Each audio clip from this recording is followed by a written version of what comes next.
Good evening, Ravens fans. Trying a little something different this time. Trying a little bit more like wide angle so you can see me in the full hammock. So if you approve, please let me know, and I will keep doing it. And yeah, so I got my gargoyles for all those of you who are old enough to remember the gargoyles on I think it was Fox Kids. Remember those days where we had the cartoons where I'm rocking my gargoyles as a Wu Tang style T-shirt. So, but anyway, here to talk about the Ravens against the Buccaneers. But first, let's discuss a little bit of the Ravens versus the Chiefs. So, what we learned from that game is that through the 3 weeks that the Ravens have played with that run, the RPO offense, which is not really a true RPO, it's more just a run offense. They needed to really test it against a really good team in general, just a good team. Can this offense sustain itself? Can it get us possibly get us a victory against a really good team? And I think they proved that. Now, the defense didn't close out the game like they should have. It was 4th and 9. It was a 4th and 2, 2 fourth down conversions by the Chiefs during that drive that the Ravens defense should have shut down, especially at that throw across the field to a 46-yard pass to Tyreek Hill that ended up leading to a tying touchdown at the end of the football game.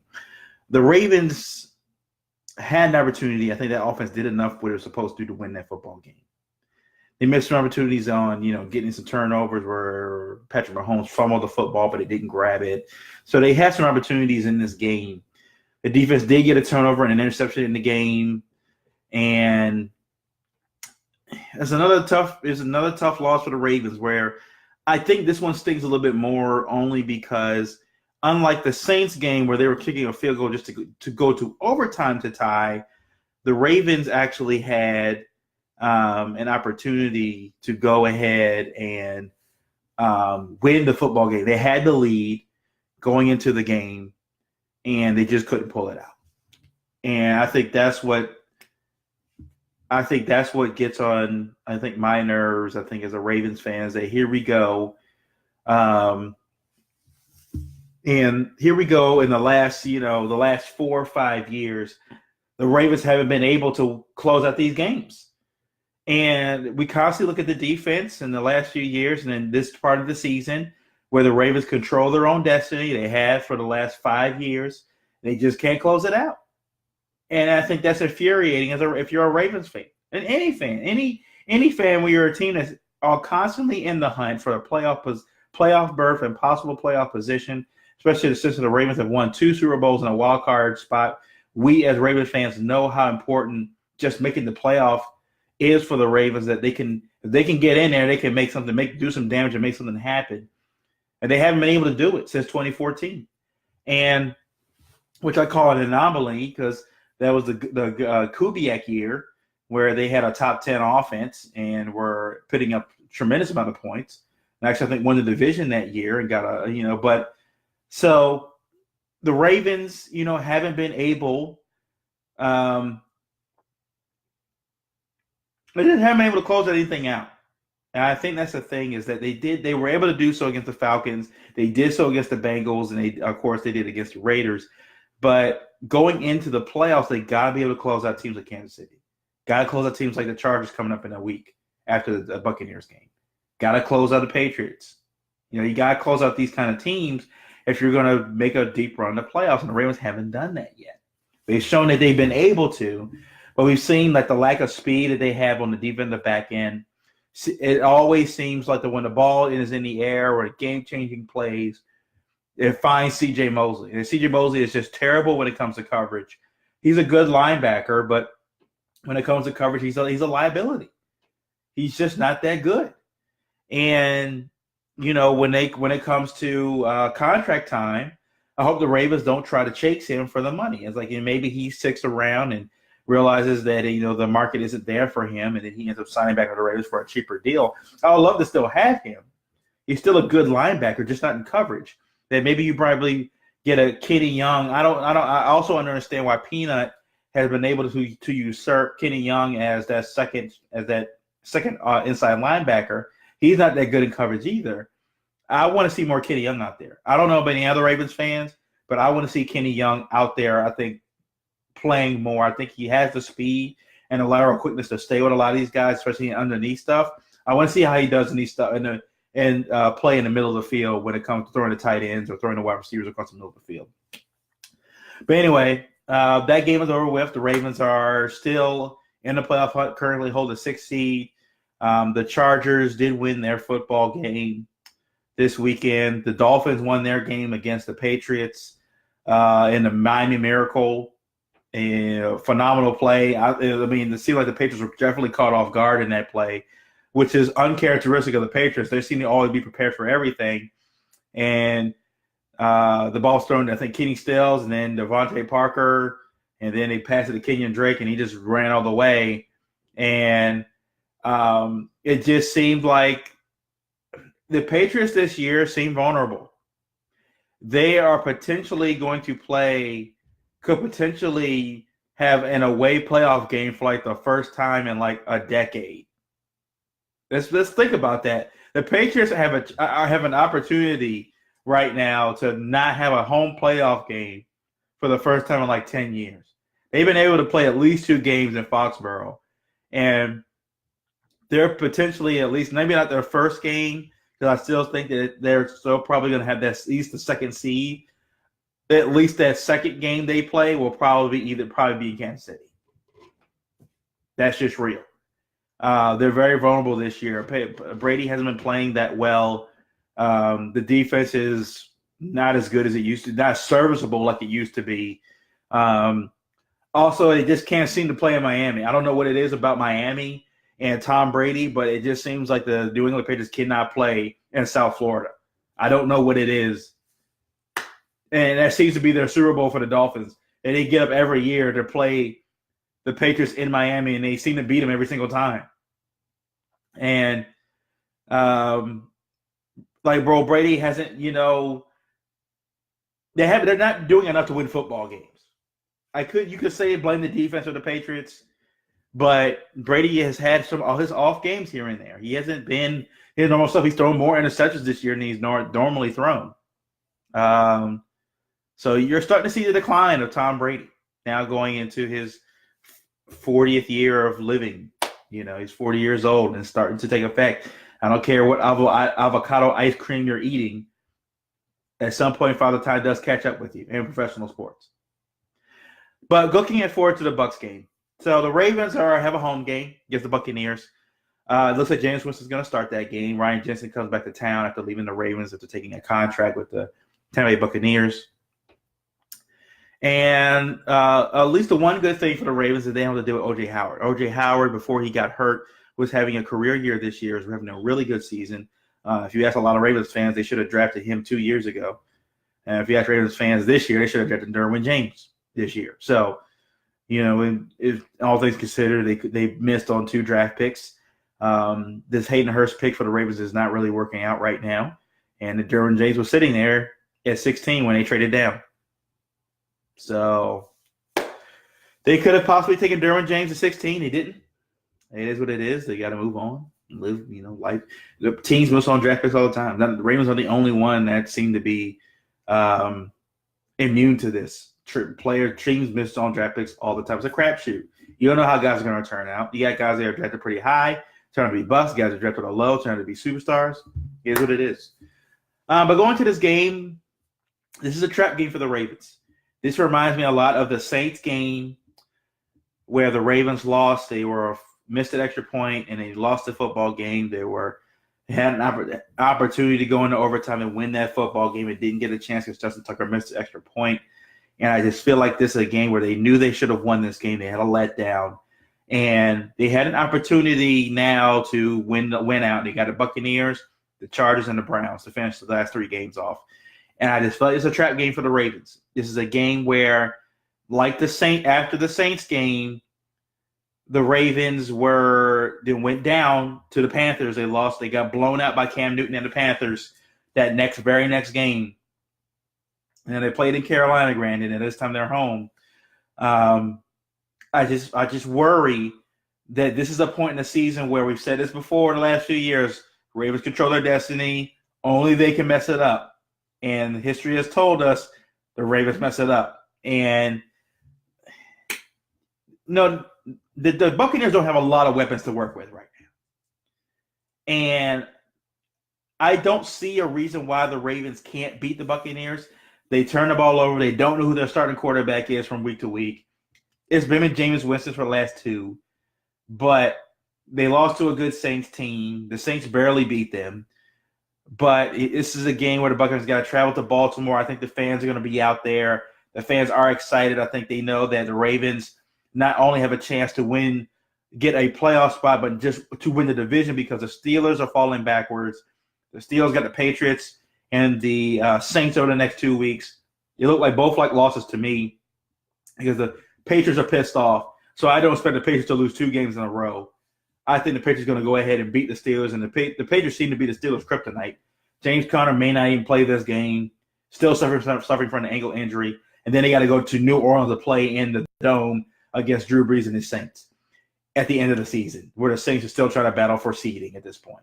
They're pretty guaranteed to get a playoff spot, but still battling for at least to get a home game. So these 2 games aren't throwaways by any means for the Saints and the Patriots. So I think the Ravens have a very good opportunity right now to take a solid command of the AFC North. If the Ravens win the game against the Buccaneers this week, they have an opportunity if the Steelers lose to the Patriots to take the AFC North division, to start to take the lead and be in first place. And it's a crazy thing. In Week 10, if you ask Ravens fans if you're going to be in the playoffs, we're like, no way we're going to be in the playoffs. And now the Ravens have an opportunity because the things that fall in their lap. The Ravens have an opportunity now to go ahead and win the AFC North. Not just get a playoff berth, but to also get a home game in Baltimore, which we haven't had since 2012. We haven't had a playoff game, I think, in Baltimore since 2012. And that would be a great thing for the Ravens to get a home game back in Baltimore, possibly against the Chargers in round 1. Be great for the Ravens, I think, just to have a home game for Lamar Jackson in that offense. And I think the keys to this game are pretty simple for the Ravens. They got to keep playing that defense they played last week. They played very good defense against Patrick Mahomes. Keep providing pressure against James Winston. While James Winston is a scrambling type quarterback, he's nowhere near as good as Patrick Mahomes. He's been benched a few times this season already because of poor play. So I expect that to continue against the Ravens. I think Matt Judon has hit another level. He realized he's in a contract year this year, possibly getting extended into next season. So he knows the pressure's on him. Suggs is taking a step back a little bit. They've been holding him out of plays in series because he's getting older. But Michael Pierce being injected back into this lineup has been paid huge dividends for this defense. I would honestly say that with the run offense of the Ravens and Michael Pierce getting healthy and back into this Ravens defense has provided way more opportunities for this Ravens defense to do some damage. Brandon Williams has shown that he is not worth that $60-something million that they paid him. And I expect the Ravens to go after that contract when the season is done and possibly take some of that money back. Because Michael Pierce has shown that he has more value in breaking the pocket up than Brandon Williams does. Now, they may provide more as a tandem, but not by themselves. I would almost say just as equally that Pierce is not as good without Brandon Williams, that they're a tandem together, that they work well off of each other. That while Brandon Williams can take up the blockers, Michael Pierce can rush the quarterback, break up the pocket, provide some pressure. They did a great job, I think, most of the game shutting down Tyreek Hill. They did a really good job minus that last play for 46 shots. For most of the game, the Ravens did a good job of shutting their secondary down. They played a really good game.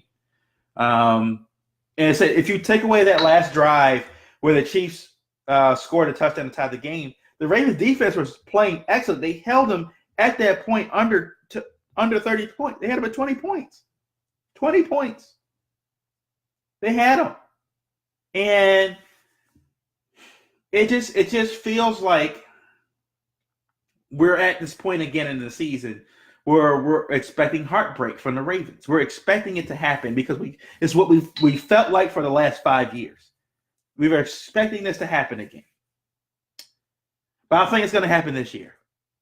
I think the Ravens get back to the playoffs this year. I think they win out. I think they've had enough of losing to the Saints and losing to the Chiefs that they go through Tampa Bay. They beat up on Tampa Bay. I think they run the ball well. Lamar Jackson has his best game throwing the football. Throws for a couple touchdowns in this game. I think he throws through over 250 yards in this game. And he runs for 100 yards in this game as well. Gus Edwards and Kenneth Dixon do well. I think John Brown gets involved. I think he gets all the receivers involved. Hayden Hurst, I think, scores a touchdown for the first time since against the Bengals. I think he scores a touchdown as well. Oh, not the Bengals. Was it that Saints-Panthers game or Saints game? I can't remember which game. It was a game he got blown. It may have been the Panthers game. I think he scores a touchdown. I think they get him back involved. So I think this game, I think the Ravens put up 30 points, and the Buccaneers put up 4. I think not even 14. I think they get a touchdown because this is a team that does not they don't run the football well. They're pretty one-dimensional. They just pretty much throw the football, making them very one-dimensional. So the Ravens pretty much know how to attack them in this game. Just blitz them. I mean, Marty Morningwig had, I think, not Marty Morningwig, excuse me. Wink Martindale had the best idea against the Patrick Mahomes, just blitz him. Jameis Winston has played poorly this year, force him to make mistakes, get into his grill. I think they're going to blitz a lot in this game and provide the defense just to go hunt and go do their thing. I think the defense gets several sacks in this game, and by several I mean at least more than 4. I think more than 4 sacks in this game. I think they make a defense makes a example out of Ryan Jensen by coming back to Baltimore and tear him apart. I think they go after him this whole game. And now Flacco is supposed to be a backup. I think in this game he's going to be active. They want to say he's going to be involved in some of these offensive schemes. I don't agree with that at all. If you're not going to start Flacco at this point because I think of his trade value, you don't want to get him hurt. I think the Ravens need to focus on 2019 here with Flacco and realize that he's trade bait, and you could possibly trade him to the Washington Redskins. The Jacksonville Jaguars need a quarterback. The Bills need a quarterback. Who else? The Denver Broncos. Case Keenum may not be working out. Denver John Wayne loves his big arm quarterback. So the Ravens have an opportunity to trade Joe Flacco. I think they need to get the best value for him. I don't want to get him hurt. And I also want to disrupt this offense. Because since they've been able not to involve this gimmicky quarterback stuff into the Ravens offense, they've been playing pretty well. Don't put Flacco out there to just throw deep balls or whatever and throw to John Brown. I think Lamar has proven that he can get the ball to John Brown and those guys. His accuracy is a little off, obviously, because he hasn't spent time with these guys in offseason.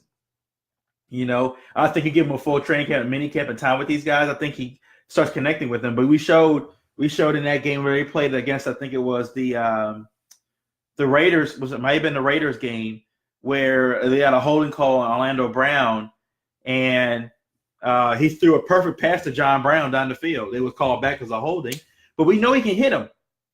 Now we saw in Atlanta where he didn't hit John Brown, who was wide open, and that obviously got on people's nerves. But I think you got to let him get opportunities, especially in this game. Now, the Raiders did beat the Steelers, but the Ravens' defense is way better than the Steelers' defense. So I don't think that's going to let that happen. And plus, the Raiders got to travel to Baltimore, West Coast to East Coast. So usually that doesn't work out for the traveling team. So I think the Ravens win 30-32. I think it's 30-13. I think they blow this. They blow them out. I don't think it's close. I think the Ravens handle business in this game because I think they are finally aware. Suggs knows that his clock is ticking as a Raven, that he could possibly be gone. This could be it for him. And he would at least like to make the playoffs one last time as a Raven before he may either head to retirement or head somewhere else.